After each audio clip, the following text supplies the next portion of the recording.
And I was very disappointed in me, right? And I think it was just like another part of growth and another part of adulthood and working is like navigating disappointment within your career that's still showing up and performing, right? So it was something that, everyone has to learn, and it was just my time to learn that. And it was very much a hard lesson, having an opportunity presented to you and looking forward to an opportunity, and then for it to be kind of shut down. And was something that I really have to figure out, like, okay, how do I learn from this? How do I navigate within this? How do I, come back 10 times stronger? My name is Fela Abioye, and this is How to Corporate, my digital show dedicated to helping you identify what's holding you back so you can advance your career. Are you ready for today's topic? Well, let's get started. I'll start by saying this, opportunities don't just appear, out of thin air. It's not magic. People rarely just get lucky. And not to say that, it never happens, right? But more often than not, it's a bit of a snowball effect because, positive behavior and intentionality, right, with your actions is what really leads to opportunity. And, but it's within our control. And, again, don't get me wrong, there are a lot of uncontrollables out there, but your behavior and your intentionality are both very much so in your control. So I really just want to say that to set the stage and get us in the right frame of mind as we get into this. So, without further ado, Ashtyn, Duncan, thank you so much for attending the podcast today. I think it's funny whenever you try to give like a background of yourself. It's like, where do I start? Do I start in high school? Do I start in college? But I guess I start when you were 2 years old. That's all the whole thing. When I was a young tot in Beaumont. A young tot. In Beaumont, right? But yeah, so originally from Houston, grew up primarily here in Houston, was born in Beaumont, but grew up in the city. And I graduated from Texas Southern University in December of 2017. While at TSU, I had a plethora of opportunities. So I played D1 volleyball for 2 years. Actually, after I stopped playing volleyball, doors just started opening up a lot more. So I had the opportunity to intern for a bank, as well as out at NASA for one summer. I also had the opportunity to study abroad twice.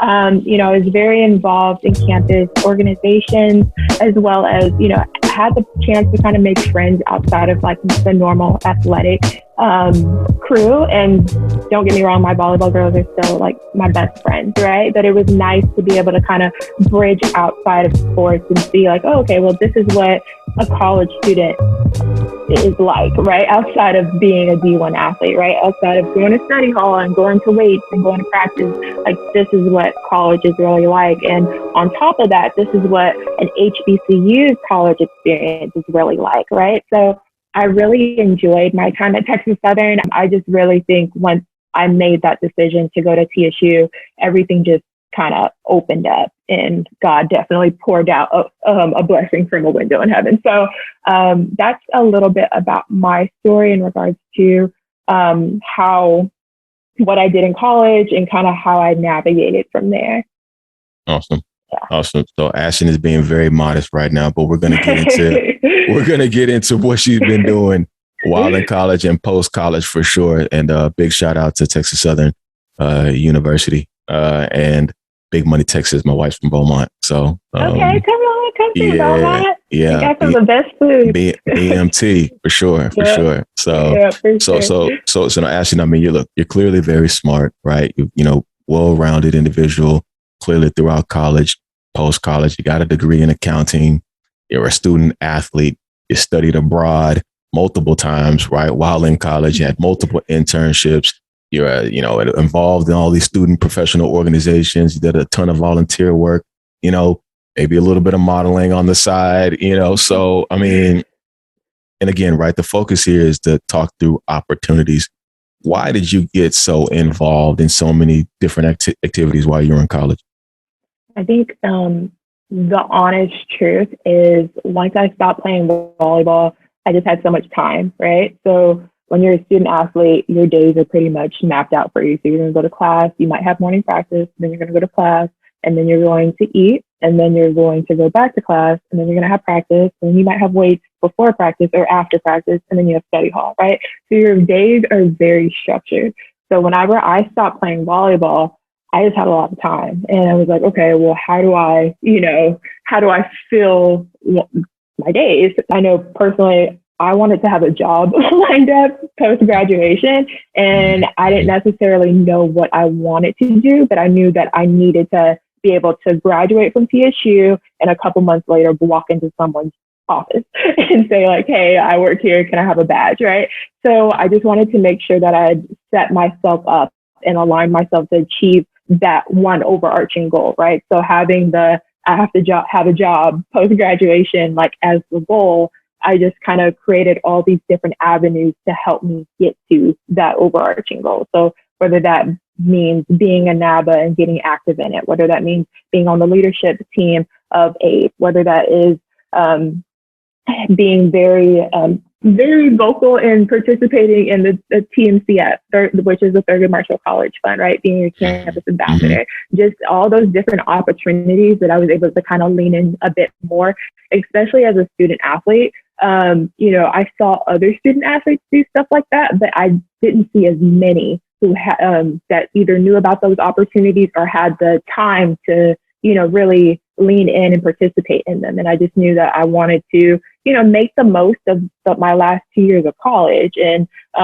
just enjoy the time that I had left at an HBCU at Texas Southern. But at the same time, I knew I had to get to work. So, and then a second part of that, when you think about scholarship, so I walked on to TSU's volleyball team, right? So I wasn't tied to athletics because they were paying for university. It's more of I loved volleyball and I wanted to, do it and pursue it at the collegiate level, right? So that was another way where I was able to kind of walk away from sports a bit more easier because it didn't necessarily play a huge role in how I was going to play for school. But once my advisors found out that I no longer played volleyball, they were like, okay, well, you're going to do this and you're going to do this and we need you for this. And I was like, okay, I have the time and I have the availability, so might as well, right?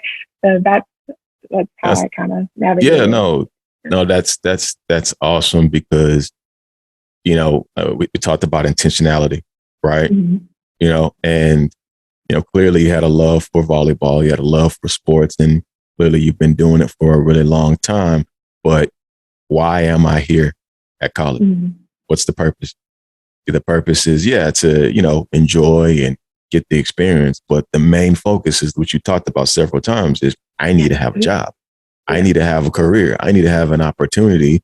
I need to set myself up that before I finish this, 4-year, 2-year, whatever window experience and I'm here, I need to have opportunities lined up.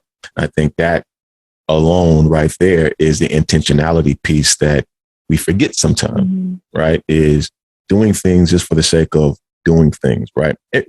Plenty of people go to college. Plenty of people don't, right? But you were so laser focused and saying, okay, why am I doing X? Why am I doing Y? Is this going to lead me to a good result, right? And I think that's what's allowed your story to really play out in having, 8 job offers, I think, right? Coming out of college, like don't let that miss 8 job offers, right? Coming out of college. So that's big time to me. That tells me that clearly you were making a ton of connections.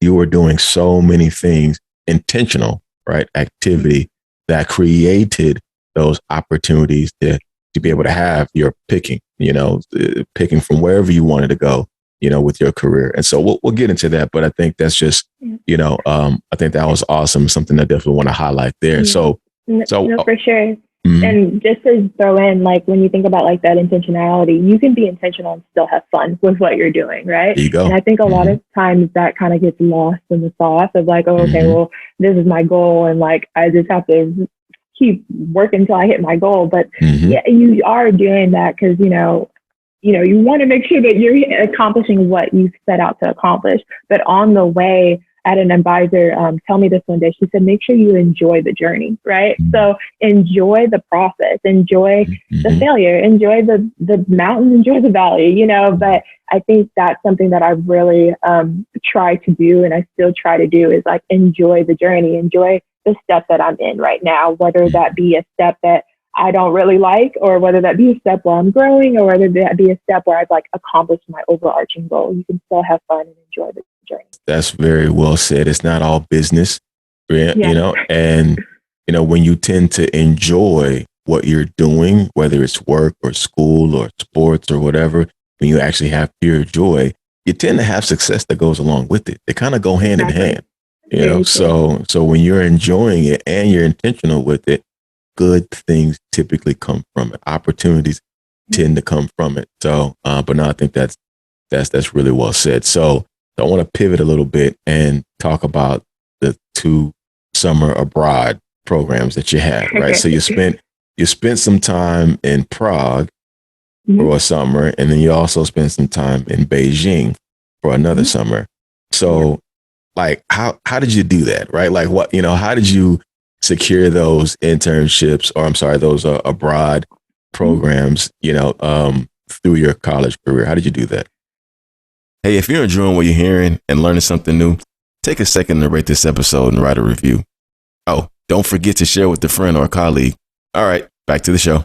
Sure. So, okay, I hate to say this, but like after I stopped playing sports, like so many doors opened up, right? And like just like so in the summer, like you normally as like you train in the summer, you're still going through like summer workouts.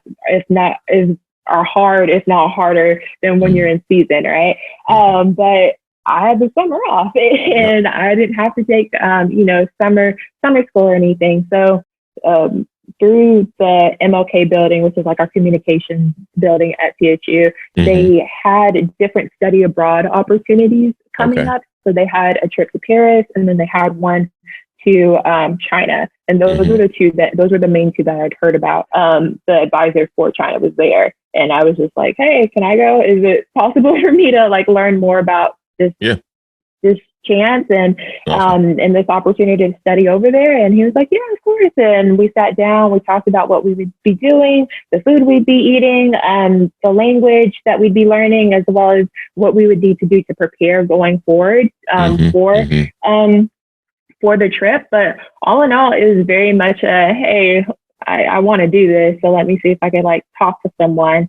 And he was the first person I talked to, and I was like, okay, well, you seem cool, so sign me up. And that's kind of how that happened. I had such an amazing time. I didn't necessarily know anyone whenever I got there, but I was very fortunate to have gone with a really good counselor within the MLK building, as well as with a really good group of students, right? And we took language classes.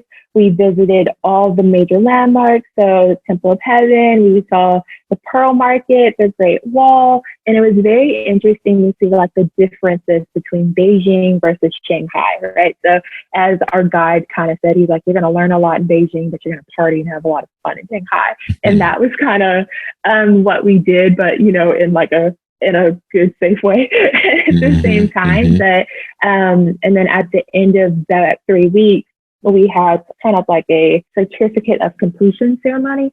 So we took like a intensive, we took a test in regards to just to test what we had learned. We'd been going to class every day in the midst of this program, in the midst of like, experiencing all these different cultural milestones.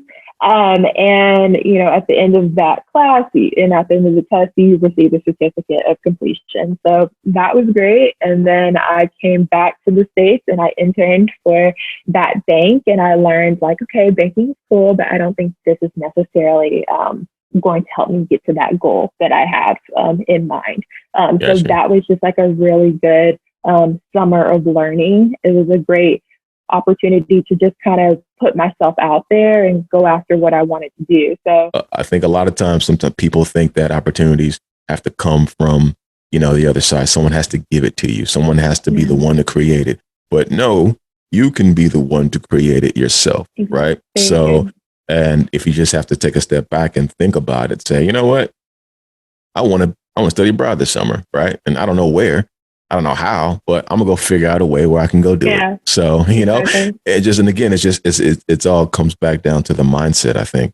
And I love how you just went into a, MLK building and just said, hey, somebody tell me something about this one. And the first person that responds, hey, I'm going to go after that one. So, right. Exactly. And it takes a little bit of fearlessness to do that, I think.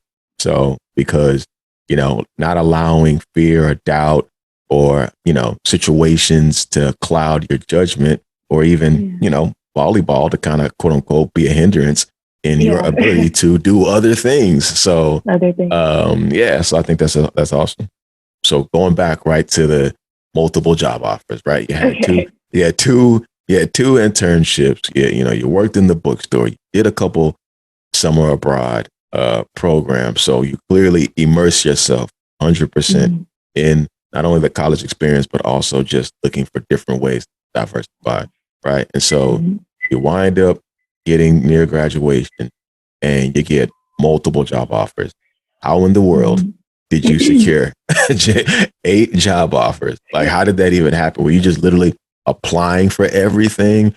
Were you networking? Were people just saying, Ashtyn, I heard about you, and I just got to give you a job offer? Like, how did that go for you? How did that even work out? Hey, if you're enjoying what you're hearing and learning something new, take a second to rate this episode and write a review. Oh, don't forget to share with a friend or a colleague. All right, back to the show. So, number one, the grace of God.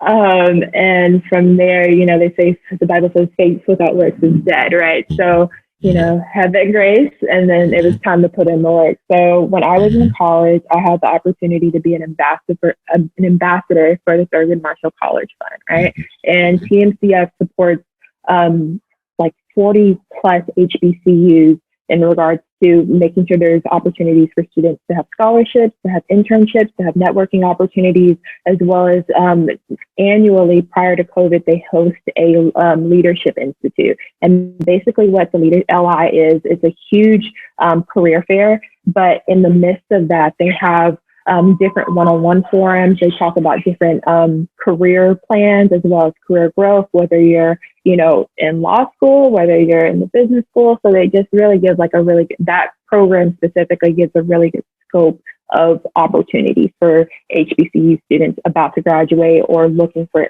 scholarships or looking for internships. So I went to Leadership Institute as a junior, I believe. And I knew that I had to have a job, right? Post-graduation. And I remember talking to my dad and he was like, listen, you like to talk, you like people. So you're just going to be yourself and you're going to talk to as many people as you can.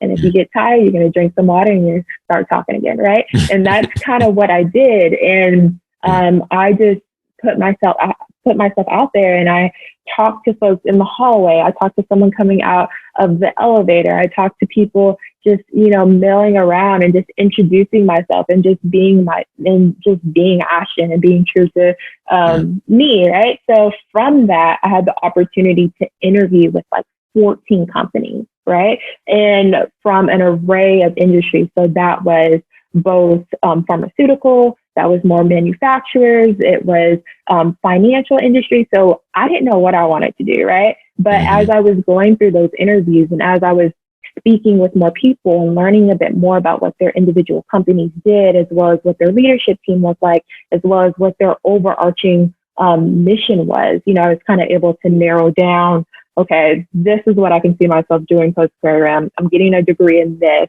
They have these type of rotational programs set up and available for recent college graduates. How can I land somewhere in the midst of this, right? So TMCF is who I owe, is who I really owe like the preparation for these interviews, as well as going through those overarching processes. And through participating in Leadership Institute, I walked away with about 8 offers.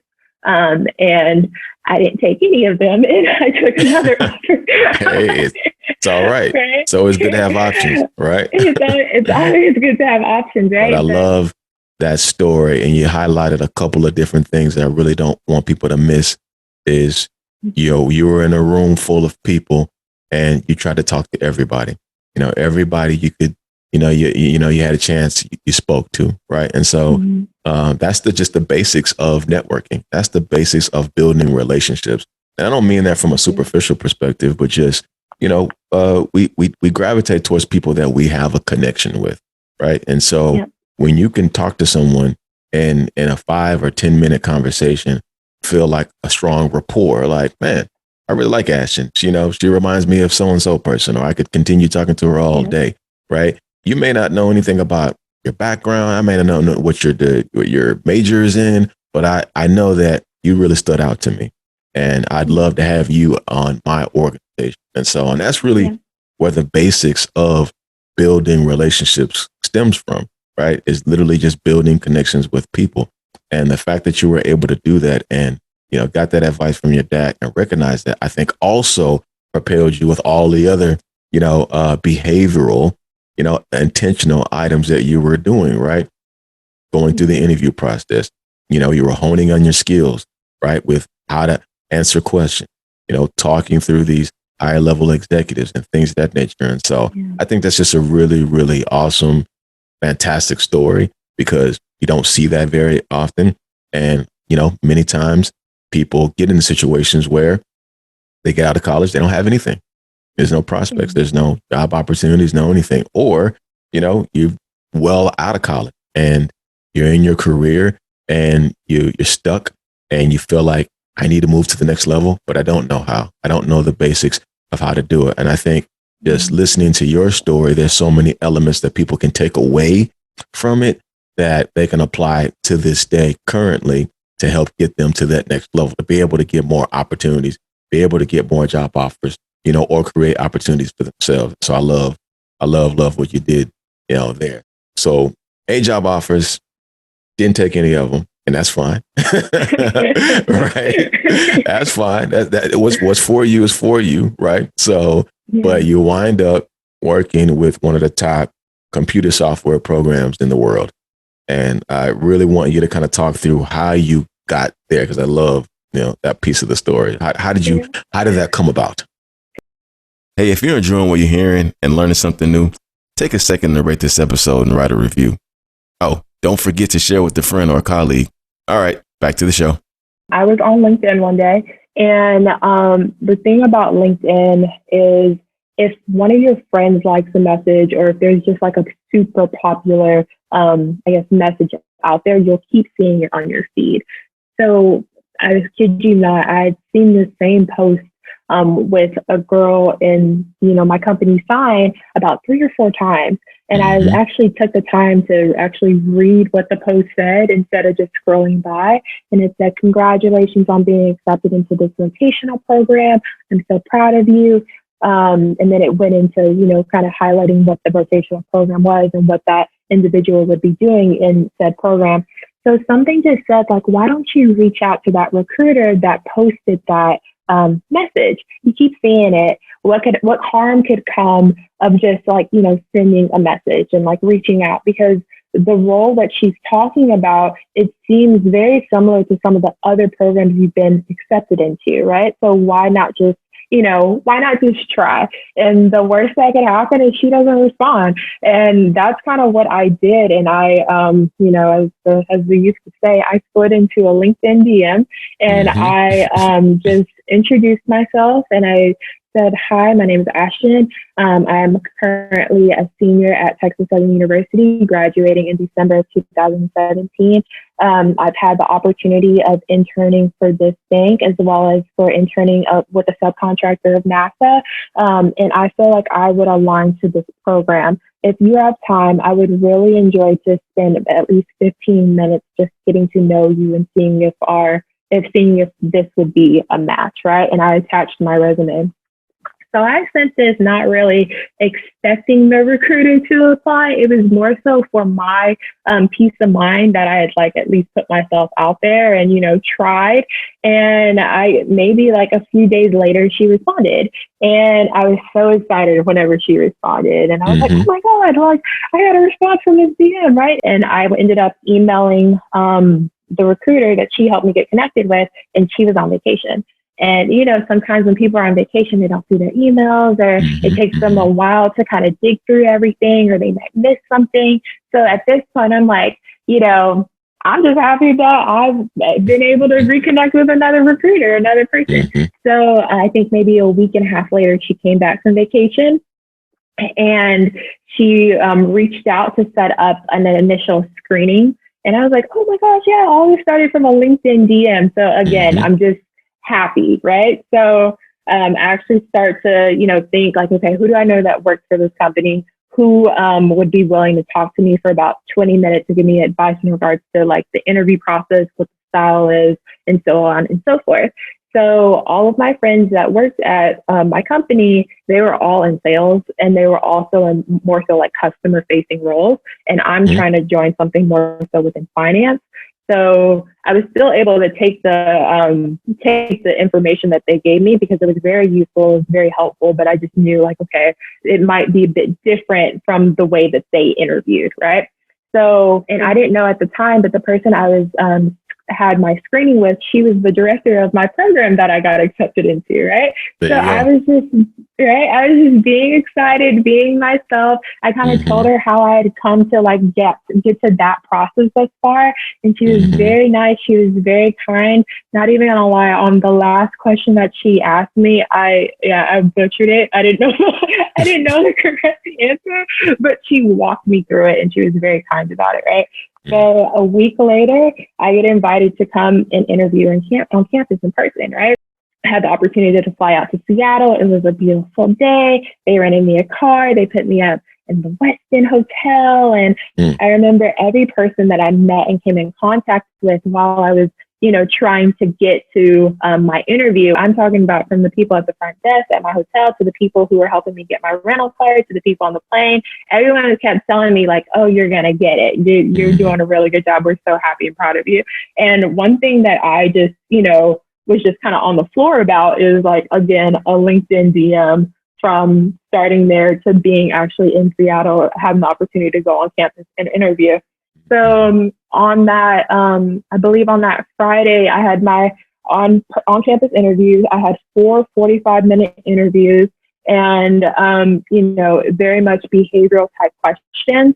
Hurricane Harvey had just happened. So, one thing that I really appreciated was my interviewers taking the time to check in and to see how like my family, friends were doing, how if we had been impacted, and if so, how like, we were kind of coming back together. And then from there, I dove into my interviews, and I would come out after the first one feeling good. And then after the second one, I felt really good. And after the third one, I was like, okay, this is going a lot better than I anticipated. And then after the fourth and final one, I was like, okay, I might actually get this job. That's kind of when it clicked for me, like, okay, they might actually hire me. I had that opportunity, and I interviewed in the AM, and then they had a PM wave of people coming. So I got back in my little Toyota Camry that they had rented me, and I just took a drive around Seattle just to be able to see it for myself. And, my mom ended up meeting me up there. I had family in Portland, and she came and joined me in Seattle. We had a good, just like mother-daughter bonding weekend from there. And I flew back to Houston on Sunday.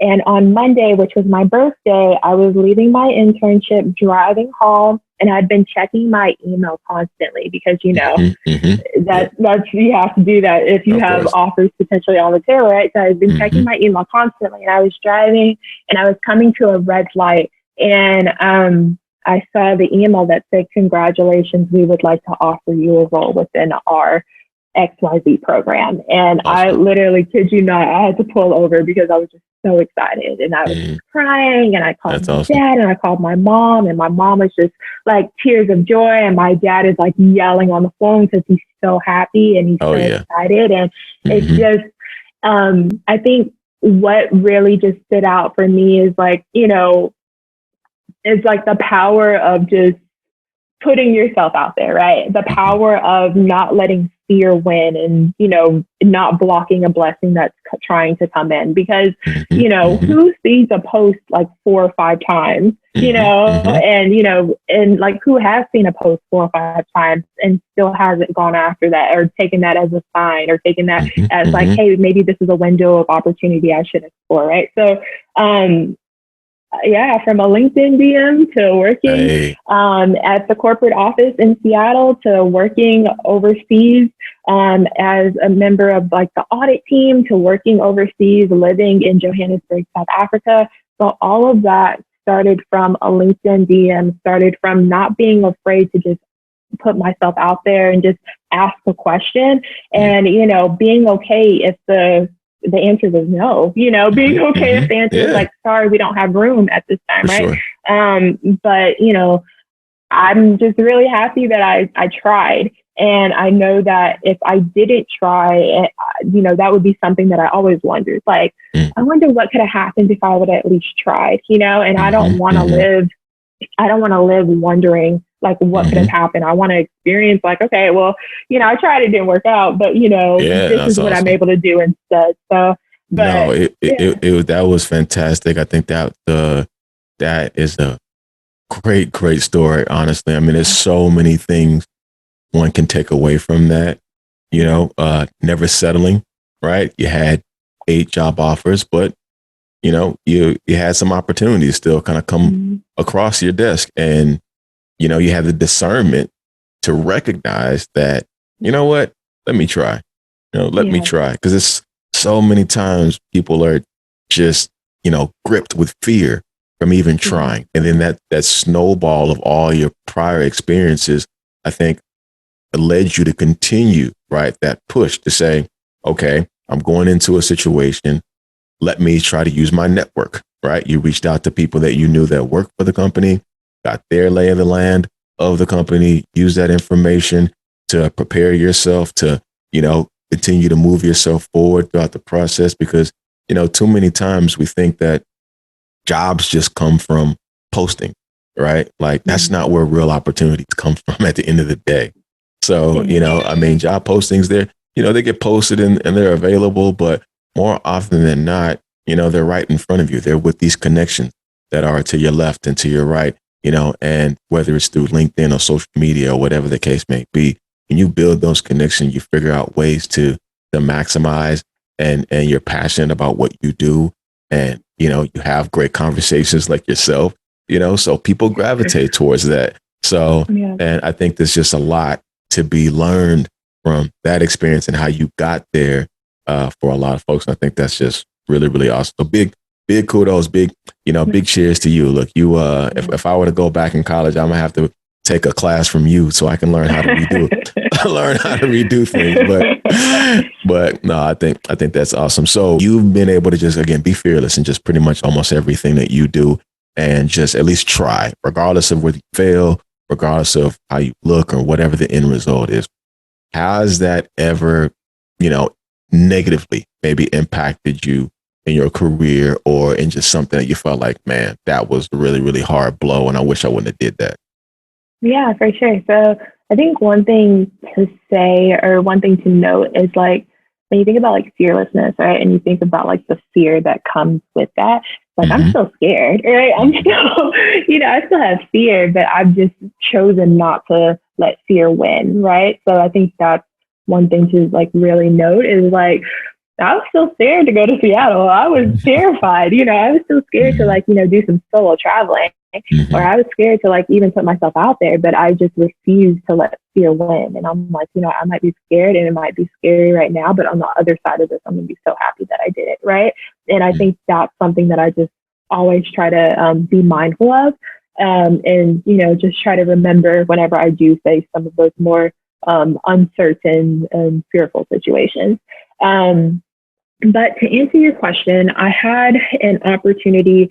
So like I said before, with my program, you have a chance to, work internationally for 6 months. And I initially had the chance to work in Japan for 6 months. And then that kind of fell apart. And I was very upset that that didn't work out, right? Because I'm like, it's Japan, like this marketplace. Yeah, I really wanted to go to South Africa, but still, it's Japan. Like, who doesn't want to be over there, especially working for a tech company, right?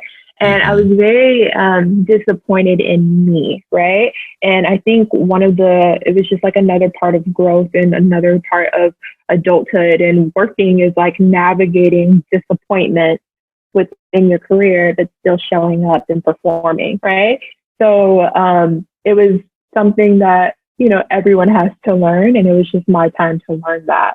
And it was very much okay, well, let me make sure that I'm being intentional about who I have as mentors, as both like in company as well as outside of company, as well as, some of my peers that, didn't necessarily go to work in the tech industry, but maybe went to work in, accounting or the financial services industry, right? Like, let me talk to them and see like their perspective or how they could have handled this, right? And how to work through this situation, and, that was taken away, and it was definitely a blow to the confidence for sure, because I was like, what am I even doing here? So that was taken away. But, a couple months later, I was presented with South Africa, and I interviewed, and, I was able to vibe with the manager, and all my ducks were in a row.